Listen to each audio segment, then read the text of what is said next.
Hello guys, this is me Jetna Bajaj and today we'll discuss about the roles of financial management। इससे पहले वाली video में मैंने financial management के बारे में बताया है, उसकी मीनिंग बताई है, तो आप लोग वो देख लीजिएगा एक बार, तभी आपको ये और अच्छे से समझ में आएगा।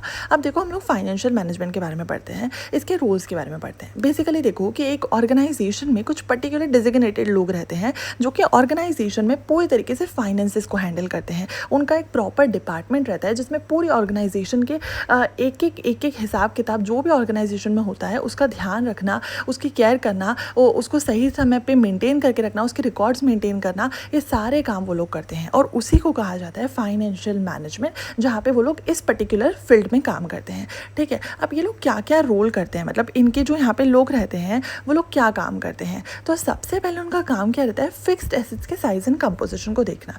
बेसिकली इसमें होता क्या है कि एक ऑर्गेनाइजेशन में कितने फिक्स्ड एसेट्स हैं, अभी कितने ख़राब हो गए हैं, कितने अच्छे से काम नहीं कर रहे, कितने की एफिशिएंसी अच्छी नहीं है, कौन बहुत अच्छे से काम कर रहे हैं और किसकी हमको ज़्यादा ज़रूरत है, किसकी कितनी रिक्वायरमेंट है, प्रोडक्शन कैपेसिटी अगर हम बढ़ा रहे हैं तो उसके लिए हमको कितने और फिक्स्ड एसेट्स लगेंगे, किस टाइप के लगेंगे, ये सारी चीज़ें ये लोग देखते हैं और उसके हिसाब से एक अच्छी डील बनाते हैं। जो भी कंपनीज ऐसे फिक्स्ड एसेट्स बेचती हैं उनके साथ वो लोग जाते हैं, उनसे खरीदते हैं एक सही एक रीज़नेबल प्राइसेस में, जिससे कंपनी को भी प्रॉफिट हो, कंपनी को कोई नुकसान ना हो। ठीक है, तो बेसिकली फाइनेंशियल मैनेजमेंट वालों का पहला रोल तो यही रहता है। दूसरा फाइनेंशियल मैनेजमेंट में क्या होता है, amount and composition of current assets. अब देखो करंट एसेट्स में क्या क्या आता है, कैश एंड कैश इक्विवेलेंट्स आते हैं, प्रीपेड एक्सपेंसेस आते हैं, शॉर्ट टर्म इन्वेस्टमेंट्स आती हैं, इन्वेंट्रीज आती हैं, तो ये सारी चीज़ें करंट एसेट्स में आती है। इनकी भी अमाउंट एंड कंपोजिशन का इनको प्रॉपर ध्यान रखना पड़ता है कि आखिर एक ऑर्गेनाइजेशन में कितनी कैश होनी चाहिए। देखो एक ऑर्गेनाइजेशन में ना प्रॉपर लिक्विडिटी होनी बहुत ज़रूरी है कि अगर ऑर्गेनाइजेशन कभी भी किसी ट्रबल में आए तो वो लिक्विडिटी उसको मदद कर सके,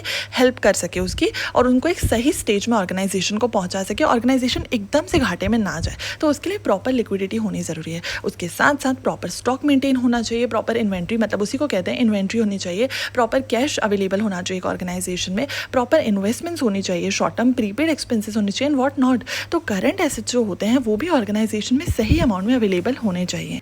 अब तीसरा पॉइंट है the amount of long term and short term financing.